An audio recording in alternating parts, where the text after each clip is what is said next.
Ndị be anyị ndewonu. N'ụbọchị taa ewetara m unu akụkọ ifo. Kedu ihe bụ akụkọ ifo?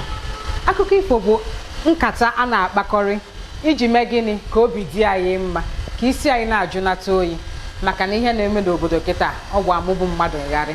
Abụ m ọmalịcha, gezie ntị ka m tụelu gị azụ. Na obodo Ọrụukwu, o nwere di na nwunye, aha ha bụ Maazị Okoro na onye be ya, ugodi ya. Ha na-abụ lụrụ di na nwunye na-ebi ọfụma, mana ihe abụọ na-akpa ha. Otu bụ na ha amụtabeghị nwa, nke abụọ na ha enwebeghị ihe a ga-eji wee zụ ụmụazị a ma ha bịaba. Ha wee na-enekwasị Olise anya ka o mee gịnị, ka ọ gọzie ha gburugburu, ka obi wee dị ha mma.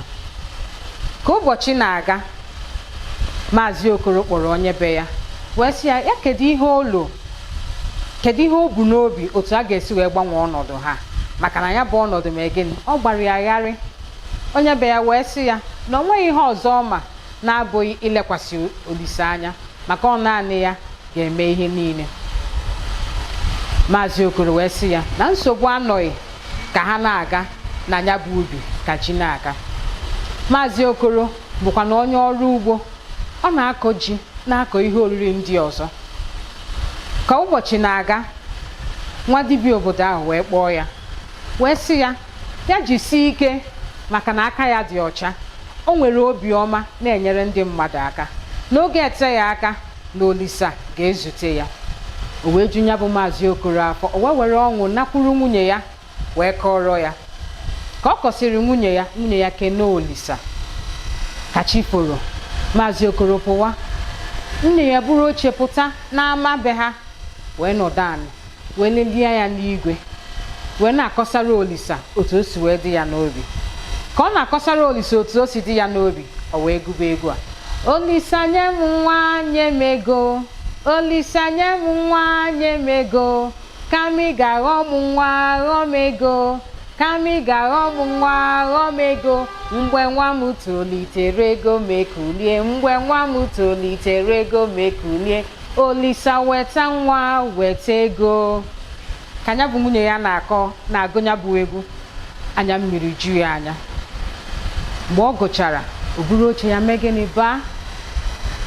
N'oge eteghị aka, arụ ya ba ya.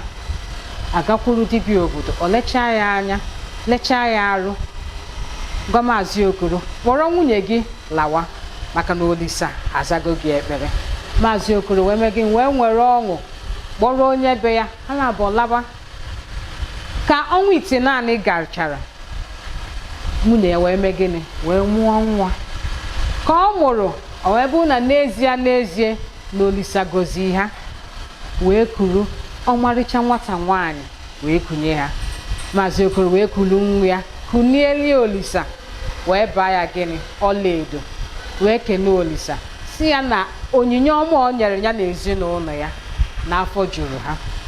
Ka ọlaedo na-eto mawanye mma, nna ya bụ Maazị Okoro emekwanụ gịnị, ihe ọ na-akụ n'anị wee na-abawanye ụba.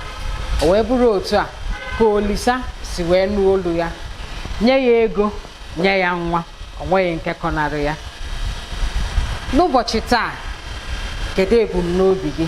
Kedu ihe ị na-ekpesara Olise? Kedu ihe ị na-arịọ ya? N'oge atụfughị, obi alụra gị mmiri, jisie ike, maka na Olise zakwara Maazị Okoro ga-aza gị ma zakwa m. Abịakwa m na nchịkọta akụkọ ifo nke ụbọchị taa. Chetakwazịa na abụ m ọmalịcha. N'ụbọchị ọzọ anyị ga-anọkọrị ka anyị wee kọpụta akụkọ, ka obi wee na-adị anyị mma. Ka ọ dịkwanụ ụbọchị otu Igbo ga-akwa nne ya. Ka emesịa.